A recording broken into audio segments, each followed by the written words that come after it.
welcome back to Read Tarot хүзэр. За өнөөдрийнхөө бичлэгт бүгдээрээ хумхын ортонд төрсэн хүмүүсийнхаа 10 дугаар сарын ерөнхий энергийн төлөв байдлыг харцгаая. За тэгэхээр хэрвээ таны нар эсвэл сар эсвэл мандал болон Венус гарагтай хумхын ортонд байрласан бол энэ төлөв танд хамаатай гэсэн үг. Хэрвээ энэ төлөвөнд гаргаж байгаа мэдээлэл таны одоо амьдрал дээр таарахгүй байх юм бол та өөрийнхөө бусад орчуудын байршлаар төлөвлөгөөнүүдийг манд үзэж болох байгаа. За би уламжлалт төсөөрөө Crystal байгалийн чулуугаар хүчрийнхээ энергийг цэвэрлсэн байгаа. Гэхдээ төлөвөө тавихаас өмнө бүгд өөрсдийнхөө энергийг сайхан цэвэрлээд өндөр вибрацид гэрэлтцгээе. Тэгэхээр таны ингээд шүн унтуулахгүй байгаа бодлууд, мэдрэмжүүд, сэтгэлүүд одоо санаа зовсон зүйлүүд байна. Тэрийг бүгдийн толгооноос сэтгэлээсээ авч хайхыг хэсгэн зурч гэсэн оролдоороо. За.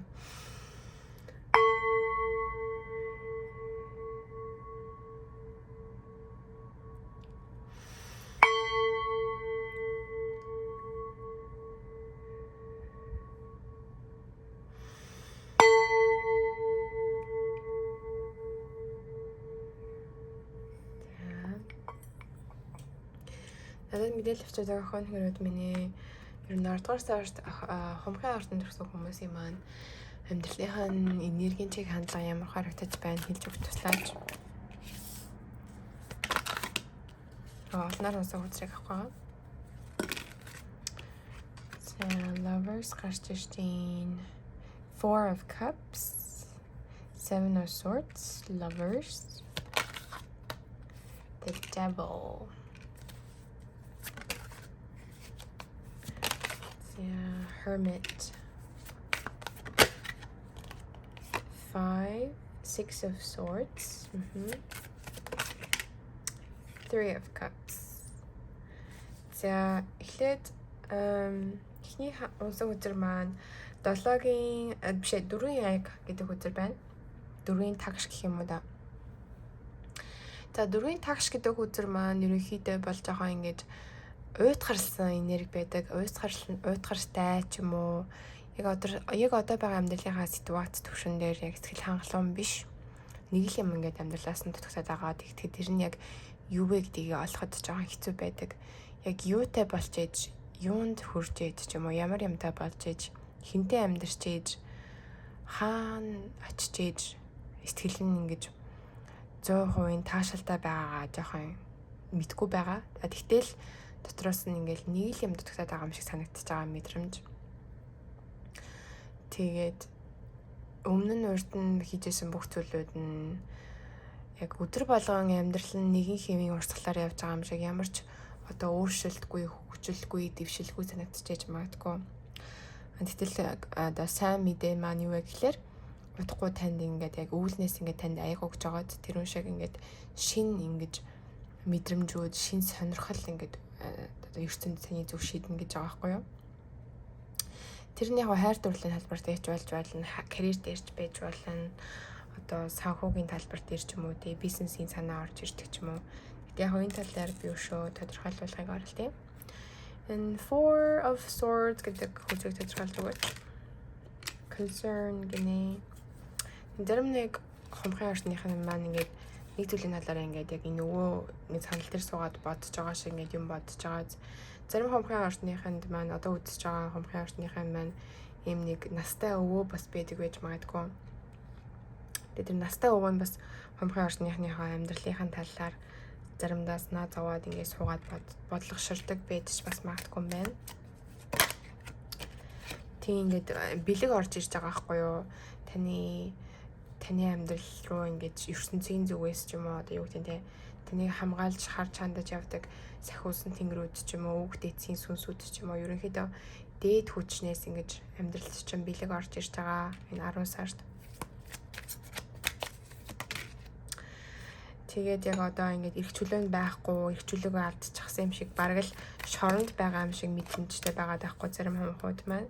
Тийм ч учраас уйтгалаад байгаа гэж магадгүй. Амьдрах хүсэл сонирхол нь унтарчихсан мэт, амьдралаас таашаал авахаа болчихсон мэт, юу ч хийсэн гэсэн нэг л энгийн хэвийн одоо амьдрал нь нэг тийм саарл өнгөлөг биш харагдахгүй байсан. Тэгтэл 10 сард яг нь амьдрал дээр чинь ингээд шинэ гэрэлгээгээ орж ирж байгаа, шинэ бэлэг ирж байна те. яг ингээд зам дээр таны алхах ёстой замыг чинь зааж өгөн гэрэлтүүлчин гэж байгаа юм шиг яг энэ ой модон дунд төөрсөн сармагчин байжсэн чинь ингээд замыг ингээд заагаад модон дотор дундуураас ингээд гэгвэнтэд зам гарч ирдэг ч юм уу. Нэг гэсэндээ ид шидийн мэд зүйл 10 сард болох гэж байна. Тэгээд бэлэг орж ирж байна гэсэн шүү дээ. За тэгээд энэ дараагийн үзэр маань болохоор Seven of Swords байсан. Тэгэхээр нэг гэсэндээ 7-гийн сэлэм гэсэн утгатай. Тэгээд энэ үзэр ерөнхийдөө бол доошоо харж унахтаа ямар энерги бэлэгддэг вэ гэх юм бол ер нь эрх чөлөөний зүг одоо алхаж байгаа ч юм уу те. За яаж байгаараа ерөнхийдөө dishonesty revealed буюу зарим нэг хүмүүс танд ингэж худлаа ярьсан ч юм уу, тантай ингэж хуурмаар харцдаг ч юм уу, танд ингэж тантай ингэ харцдаа маск зүүж харцдаг гэж магадгүй. Эсвэл та өөрөө хүмүүстэй харцдаа яг өөрийнхөө дотоод ертөнцийг тэр чигээрээ 100% хуваалцдаггүй байж магадгүй л те. Угаасаа өнөө нийгэмдэр хинч яг байх байдлаараа байдгүй л те. Яагаад тэр хүмүүс яг байх байдлаараа байж байгаа хүмүүсийг аягүй их дүгндэг штэ. Ерөнхийдөө би биенийхээ амьдралыг маш их дүгнэх дуртай хүмүүс гэж би хардаг, харамсалтай. Тэгэхээр бусдаар сөрөг одоо өнцгөр дүгнэгдэхээсээ айгаад зарим хүмүүс яг өөрийнхөө дотоод ертөнцийг тэр чигээр нь нийтэд дийлэхээс айдаг л та. Гэтэ мэдээж тэр нь болохоор ойлгомжтой хүн болгоны хийдэг зүйл. Тэгэхээр энэ маань нэг ч тийм муу зүйл биш. Тэгэхдээ энэ хүзэр маань болохоор бүр яг тийм худал хуурмаг зүйлүүд ил гарна гэсэн утгатай л та. Тэгэхээр нэг гэсэндээ урдны таны одоо найзаа гэж хардаг байсан хүн ч юм уу эсвэл одоо юу гэдэг нь те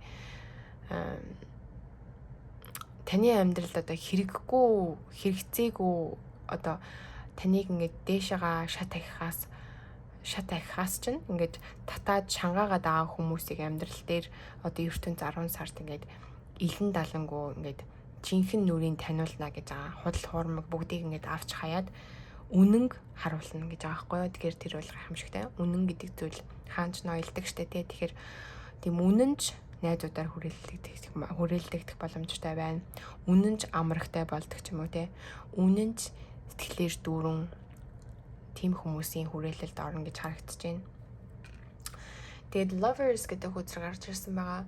Ерөнхийдөө хайрлагцад гэдэг хүзэр гарч ирэх тохиолдолд ер нь аюу тийм амьдралд чинь таны амьдралыг тэр чигээр нь өөрчлөх тийм романтик харилцаа хурж ижиж магадгүй. Тэр нь болохоор гэрлэлт байж болно. Маш хайраар дүүрсэн гэрлэлт байгаа тий.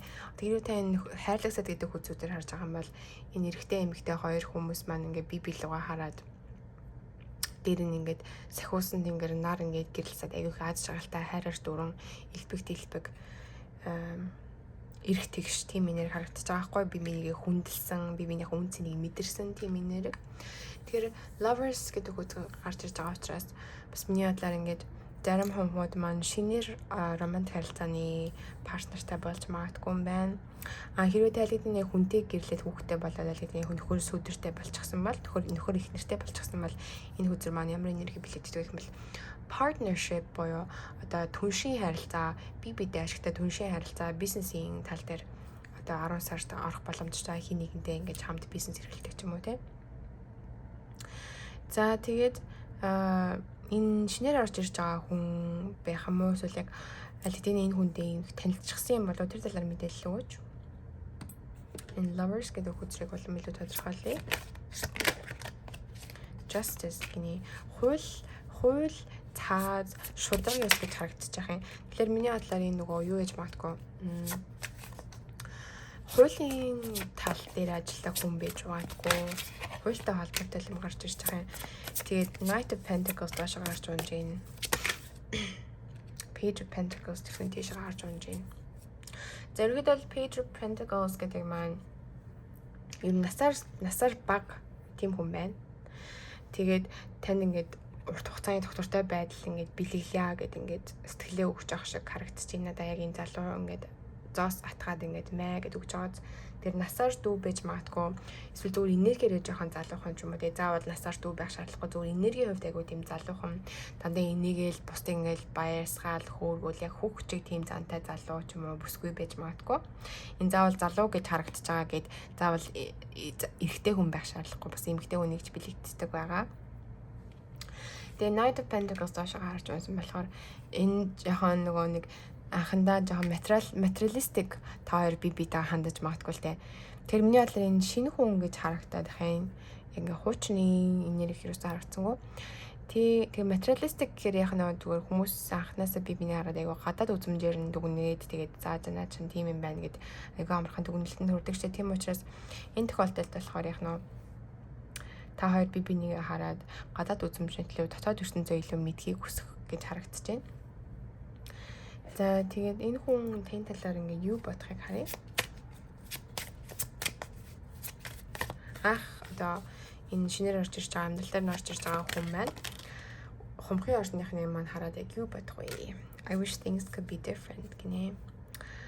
Би одоо амьдралд маань байгаа зүйлүүд өөр байгаасаа гэж хүсэж байна. Яг одоо миний өөрийнхөө шарахыг идэх цаг иржээ гэж байна. Тантай ингээ уулзнараа энэ хүн өөрийнхөө өмнөх одоо романтик харилцаанаас үүдсэн шархаа бас идгэж магадгүй мэн да та нэгсэндээ энэ хүний сахиусан тэнгэр.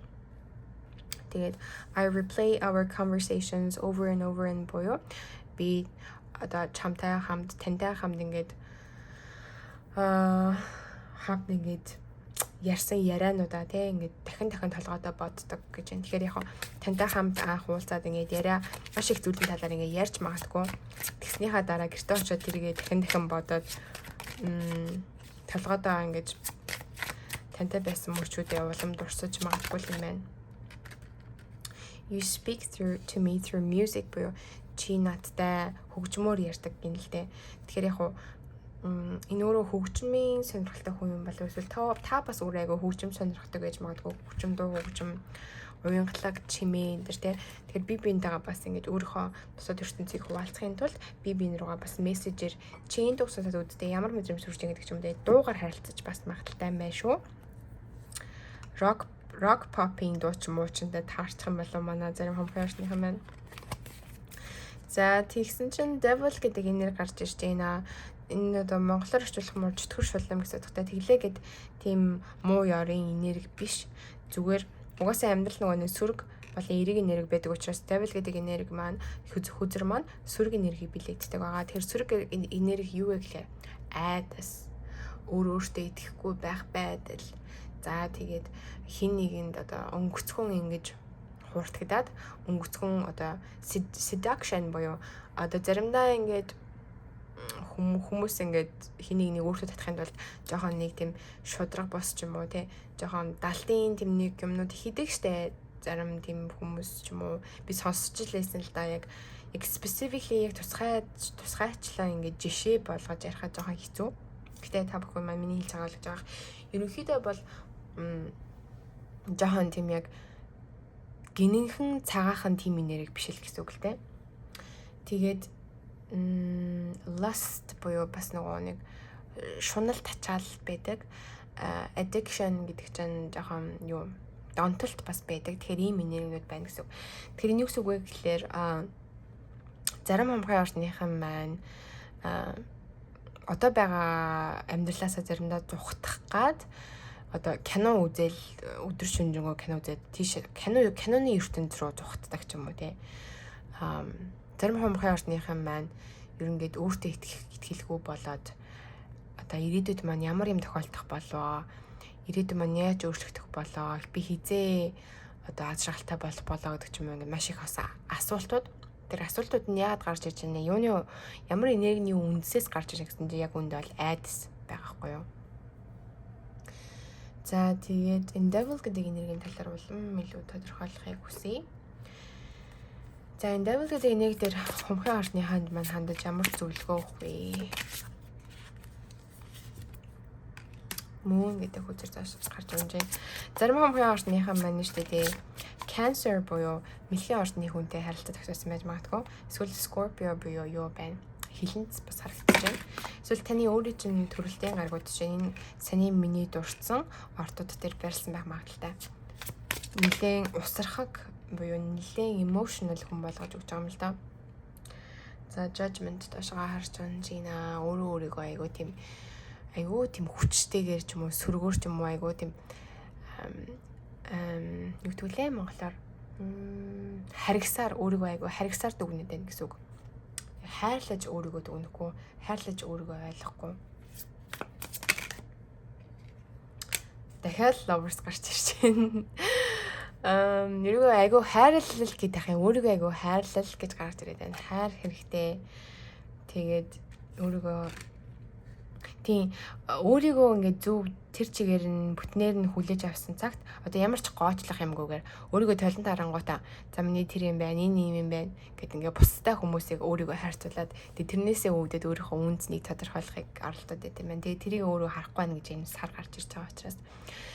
Тэгэхээр яг нөө хумхын ордныхаа миний битгий одоо өөрийгөө ингэж дүгнээчээ гэд өөрийгөө хайрлаач дээ байгаа байх байдлаар нь тий таны сөрөг зуршлууд юу байна тэр чигээр нь бүгд өөрийг хүлээж аваад мэдээж яг хэрэг зарим сөрөг зуршлаа хүлээж аваад гэж чинь заавал ингээд тэрнтэйгээ тэр чигээрээ одоо үргэлжлүүлээд насан туршдаа амьдрах гэсэн үг биш шүү дээ зүгээр л одоо хэрэг зарим хүмүүс маань тамхи татдаг бол тий за тамхи татснаар миний эрүүл мэндэд ямар хортой байна вэ гэдгийг ойлгоод тэгээд илүү эрүүл одоо чиг хандлага руу явдаг ч юм уу тий ямар ч лээс өөрийгөө байгаагаар нь хүлээж ав гэж байна. Тэгээ байгаагаар нь хүлээж аваад өөрийгөө дотроос айгүй хайраар дүргэх хэрэгтэй мэл да. Тэгэхгүйгээр өөрөө чинь ингээ хүрээлэн буу хүмүүсээс бити хайрыг хүс гэж байгаа байхгүй юу. Яг л бид нөгөө нэг хайраар тутамг болчих учраас яг нөгөө нэг хатаж хорч исэн цэцэг шиг зөвхөн услахад л амьдарч идэг. Яг үндэ бол бид нар цэцэг биш штэ. Бид нар ч хүн штэ. Хүн гэдэг чинь ямар аваа хүчтэй зүйл хүчтэй амьтан билээ те. Нартай байсан ч цас орж исэн ч ус байсан ч усгүй байсан ч бид нэр өөрийгөө ингээд амьд үлдээж чадах өөрийгөө ингэж одоо юу гэдэг хайрлах маш их хүч дотор ч агуулгадж яадаг ямар ч 3D ертөнцөөс хүрээлэн боршоос хараат бусаар тэгээ өөрийгөө хайрлсан цагт таны хүрээлэн буй орчин тэр чигээрээ хайраар дүрч эхэлдэг гэсэн үг. Нэгсэндээ дотоод ертөнц чинь ингээл урсаал, хайлаал, уян хатан тийм айгуу гоё. Яг л ус шиг болж байгаа гэсэн үг ингээл зөөлхөн тэгээд амьдралд нь юу тохиолдож байсан гэсэн дээр тэрийг даван туулж чадна гэдэгт мэдэрдэг итгэдэг. Тийм хүн байна. За тэгээд тийм учраас зарим хумхын орчныхан маань ганцаардмал гэдэг мэдрэмж харагдаж байна. Feeling isolated буюу ингээ бусдаас тусгаарлагдсан мэдрэмж харагдаж байна. Rejection буюу зарим хумхын орчныхан маань хүмүүс таныг байгаагаар зөв хүлээж авахгүй байхад тэрэнд нь жоохон ингээ таныг та бодохдоо бусад хүмүүс таныг түлхээд байгаа юм шиг бас санагтаад байна л да. Тийм учраас энд ингээд энэ loneliness буюу ганцаардмал гэдэг мэдрэмжээсээ ингээд тавьж явуулаад илүү ингээд одоо илүү зөөлхөн дөлгөөн ус руу ертөнцийн өөрийнхөө дотоод ертөнцийг аваач гэж байгаа байхгүй юу. Нэгсэн урд нь таны дотоод ертөнц чинь ингээд ийм давалгаатай устай тийм газар байсан. Тэгэл юм гадаад ертөнцид нь юу л болно тэрнийгээрээ хамаарал шууд дотоод ертөнцийг өөрчлөгдөв. Одоо хин нэгэн хүн тань ингээл тань руу өөрийнхөө сөрөг нэгийг ингээд project хийсэн чинь тусгасан чинь та буцаал тэр хүний яг нь өөрийн чинь дотоод ертөнц өөрөө нэгсэн та тэр хүний хэлсэн үг тийм үү хийсэн үйлдэлийг өөрийнхөө дотоод ертөнцийг өөрчлөх тэр одоо юу гэж гэсэн үг боломж одоо permission буюу permission-ийг юу гэдгийг зөвшөөрлөг гэсэн үг. Тэгэхээр яг үүндээ бол таныг дотоод ертөнц амар амгалан байх уу эсвэл уйтгар гонигтай ганцаарсан тийм байх уу гэдгийг чинь зөвхөн та шийдэж байгаа. Тэрнээс бишвэл тэрнээс болоод би ингэж ийм мэдрэмжтэй боллоо. Тэр ингэснээс болоод би инглээ. Яг үндэ үгүй штэ. Таны яаж мэдрэн ямар мэдрэмжтэй байна те ямар энергитэйгээр та өөрийнхөө амьдралыг биеийн махбодыг ямар цэник дээр аваач байгааг хүсэж байна. Та зөвхөн өөрийнхөө амьдралын эзэн. Тийм учраас та бусад хүмүүст өөрийг чинь одоо өөрчлөх тий дотоод ертөнцийн чинь таны хамгийн эмзэг зүйл чинь дотоод ертөнцийн орсон тий хамгийн эмзэг зүйлийг чинь ингэж өөрчлөх тийм хүчийг бусад хүмүүс өгөх боломжийг олгоно гэж үү? Үгүй үстэй тий. Тэгэхээр өөрөө дотоод ертөнцийг та өөрөө аварч хамгаалж үлдэх шаардлагатай. За тэгсэн чинь шүү дээ 3 аяг гарч ирж байгаа энийгээ дагаад тэгэхээр нэг өсөндөө та саяхан ер нь 9-8 дугаар саруудад айгүй их өөртөө эргэлцсэн байна. Ганцаардмал мэдрэмжүүд их төрсэн байна. За дээрээс нь уйдгар гонигтай амьдралаас таашаалахгүй байгаа мэдрэмжүүд. Гэтэл айгүй гоё энергиуд орж ирж байгаа хгүй одоо жишээлбэл өнгөрснөө тавьж явуулаад илүү одоодоо амьдардаг болж байна. Ирээдүгөө илүү харж амьдарч байна. За тэгээд 3 капс одоо гарч ирснээрээ 3 аяг гарч ирснээрээ нэг гэсэндээ баяр наадам цэнгийн найзуудтайгаа орж гардаг ч юм уу те. Айгүй гоё өөртөө цагийг өнгөрөөгөөд тэгсэн мөрлөө ганцаардал гэдэг мэдрэмжийг мэдрэхгүй айгүй happy таашаал авч ийн амьдралаас. Тэр энэ 3 of cups гэдэг энээр гарч ирсэнд би айгүй баярлал олзуурхаж байна. Тэгээд зарим хамхын орчныхаа маань ер нь 10 сард нэлээд олон парти дээр явж магадгүй маань celebration хүмүүсийн төрсөн өдөр дурагт урагтдаг ч юм уу, ийш тийш амралтанд явдаг ч юм уу, нэлээд social life их явах нь л гэж харагдаж байна. За тэгээд та бүхэндээ зориулаад чулуугаараа мэргэлээ. За 10 сард тэр хамхын орчныханд маань хандаж ямар зөвлөгөө өгөх вэ чулууны брохтод минь 10 сард хамхын орчныхны зөвлөгөө. За 3 чулуу хонж байгаа байхгүй юу? За нэг алин сонгоё. Нэг тоо хэлээч. 6 1 2 3 4 5 6. За R гэдэг одоо дүр сунжийн англи хэлний R гэдэг үсэг шиг. За энийг бидээс номноосоо харж ямар утга учиртай дүрс вэ? Яг чулуунуудынхаа утгыг нь цээжлээгүй байгаа учраас номноосоо заавал харах шаардлагатай байгаа. Тийм учраас хүлээлгэж байгаа дуучлаарай. За тэгэхээр энэ чулууны гол утга санаа нь нар тэгээд travel буюу аялал харагдаж байна. Зарим хамхын орчныхаа маань аялж явах шиг байна. Transport буюу ийш тийшээ ингэж юм зөөвөр харагдаж байна. Negotiations буюу одоо хин нэгэндээ negotiate гэдэг одоо монголоор яг юу гэж хөвчүүлтэй. Одоо би А гавь чи Б гав. За тийм мэдгүй. Ерөөсөө negotiation хийж байгаа байхгүй юу одоо харилцаа холбооны тал дээр гэсэн үг. Тэр хэрэг та аялж байгаа бол таны аялал чинь айгүй тийм тухрам гэнэ. Тааламжтай айгүй тийм enjoyable гэж байгаа байхгүй юу. Journey should be pleasant and enjoyable and a holiday that involves travel would be very nice. Хэрэг та ингээд аялал амралтын өдрүүдэд ингээд ийш тийшээ аялж өнгөрөхийг хүсэж байгаа бол тэр чинь бас айгүй тийм тааламжтай, ая тухтай байна гэнэ л дээ. Хэрэг та бизнесийн чиглэлээр одоо карьерийнхаа чиглэлээр аялж байгаа бол тэр чинь бол successful буюу юу байна гэж байна. Successful амжилттай байна гэж байна. Мөнгөний тал дээр ситуац чинь дээшлэнэ гэж байна.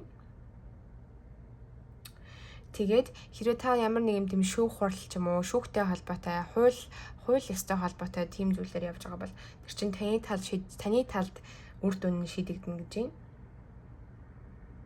Гэтэ энэ зүгээр шансаар ингэж болохгүй. Таны талд энэ зүйлийг шийдэтгэхийн тулд өөрийнхөө мэдлэг чадвар болон хүчээ ашиглах ёстой гэнэ л дээ. Тэгээ өөртөө итэг гэж байна. Өөрийгөө одоо бусдад найдахаас илүү өөртөө илүү найд гэнэ л дээ. Тэгээд өөрийнхөө сонголтыг хий. Өөрийнхөө амьдралаар амьдр. Тэгэд одоо та нэгэн А гэдэг сонголтыг хийх гэсэн чинь гэрийнхэн чинь ч юм уу, найз нөхөд чинь ч юм уу танд ингээд чухал хүмүүс чинь тэр сонголтыг чинь дэмжихгүй байсан ч гэсэн дотроос чинь тэрийг хий гэж хүсэж байгаа бол хийх хэрэгтэй гэж байна. Зарим нэг humхын орчныхан маань шинэ байшин руу орж магадгүй юм байна. Эсвэл зүгээр нэг өөрийнхөө хийж байгаа бизнесийг өөр тийш нь өөр газар руу аваачдаг ч юм уу тий. Тэгээ хэрэг хийж байгаа тэр чинь бас нааштай иргэнэ гэж юм л да. Тэгээ эрүүл мэндийн хувьд болохоор энэ болохоор R гэдэг юм маань чулуу маань хөлтэй холбоотой байна. Тэгэхээр хэрэг морсоор унах байгаа бол жоохон удаан ингээд айгуу тийм болгоомжтой унаарай гэж юм. Жоохон удаан унахгүй бол ингээд хурдан одоо юу гэдэг нь айгу айтайхан л байхгүй бол мориноосоо шидэгдэх магадaltaй. Тэгээд дараа нь хөл мөлөө хуулчих үедээ гэж байна. Тэгээ морь унахаас ч гадна зүгээр ингээд одоо юу гэдэг нь машин барьж явахтаа ч юм уу cycling буюу одоо дугуй унж явахтаа ч гэсэн айгуу тийм анхаарал болгоомжтой ингээд бусад жолоочдыг тэнэг мэтээл харж явна гэж юм л да. Тэгвэл бусадад найдах хэрэггүй гэж аахгүй зам дээр, ялангуяа Монголын зам дээр. За тэгээд ерөнхийдөө дүгнэлт хэлэхэд 10 сард humхын орчныхан маань нэлээд хайраар дүүрэн байх хэрэгтэй юм байна. Тэгээд маш олон тийм social event-үүд харагдсан. Энэ зэргээр гарч ороод найзуудтайгаа хөвчлөлтөх ч юм уу. Тэгээд илүү өөрийгөө хайрлах боломжууд, өөртөө цагийг өнгөрөөх боломжууд харагдчихэв.